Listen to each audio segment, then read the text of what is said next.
देखो, ज्यादा नहीं तो बेसिक तो पता होना चाहिए। कॉइनबेस एक्सचेंज पर स्पॉट में परपेचुअल्स यानी कि फ्यूचर्स में एंड स्टेबल कॉइन यानी कि अगर आप यूएसडीसी खरीदते हैं, यूएसडीटी खरीदते हैं या फिर आपको और भी काफी सारे स्टेबल कॉइन्स के अलग अलग पेयर देखने के लिए मिल जाते हैं। एंड तीनों ही जगह स्पॉट में, फ्यूचर्स में एंड स्टेबल कॉइन में मेकर एंड टेकर फीस आपकी अलग अलग देखने के लिए मिल जाती है। एंड यहाँ पर लेवल्स आपको देखने के लिए मिलते हैं। लेवल्स क्या है, कैसे काम करते हैं। एंड अगर आप यहाँ पर अकाउंट बना के रखते हैं और ट्रेड भी नहीं करते, सो मेंटेनेंस जो अकाउंट के चार्जेस होते हैं जिनको एएमसी बोला जाता है, वो आपके कितने लगते हैं, मंथली, ईयरली या वीकली। और क्या अगर आप यहाँ लाइट वर्जन को यूज करते हैं या प्रो वर्जन को यूज करते हैं तो फीस में आपको कुछ फायदा मिलने वाला है।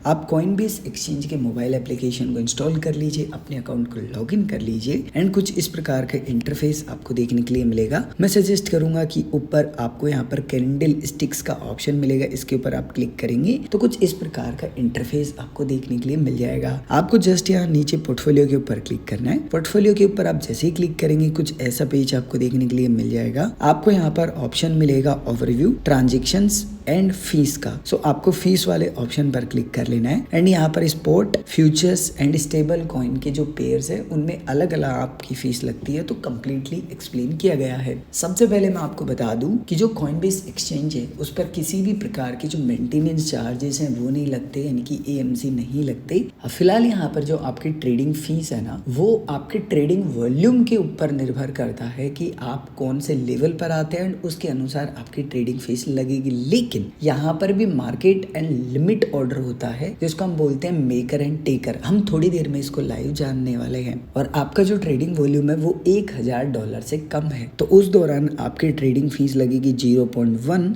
एंड आपकी जो ट्रेडिंग फीस है ना वो लिमिट ऑर्डर पर एंड मार्केट ऑर्डर पर सेम लगेगी, जिसको मेकर एंड टेकर बोला जाता है। अब यहाँ पर जो मेकर फीस होती है ना, जब भी हम किसी भी कॉइन को खरीदते हैं, भले आप स्पॉट के अंदर खरीदिए या फिर अगर आप फ्यूचर्स ट्रेडिंग कर रहे हैं तो वहां पर खरीदिए, या फिर अगर आप यहाँ पर किसी स्टेबल कॉइन को खरीद रहे हैं यूएसडीटी या फिर यूएसडीसी, तो वहां पर भी अगर आप लिमिट ऑप्शन का उपयोग करेंगे तो आप कहलाएंगे मेकर। तो देखो, जब भी आप लिमिट ऑर्डर के अंदर अपना ऑर्डर लगाते हैं तो आप अपने प्राइस के अनुसार बाय या सेल करते हैं, तो आपका जो ऑर्डर है ना वो ऑर्डर बुक में देखने के लिए मिलता है। यानी कि एक तरीके से आप लिक्विडिटी प्रोवाइड करवा रहे हैं, एक्सचेंज की हेल्प कर रहे हैं ऑर्डर बुक को स्ट्रॉन्ग करने में। लेकिन अगर आपका ट्रेडिंग वॉल्यूम बढ़ता जाता है, फॉर एग्जाम्पल आपका जो ट्रेडिंग वॉल्यूम है वो होता है लगभग $10,000 के आसपास, तो आप यहाँ पर देखेंगे कि आपका जो लिमिट फीस है जिसको हम बोलते हैं मेकर फीस, वो हो जाएगा 0.08। लेकिन अभी भी यहाँ पर जो टेकर फीस है, यानी कि अगर आप मार्केट ऑर्डर पर यानी कि इंस्टेंट हाथों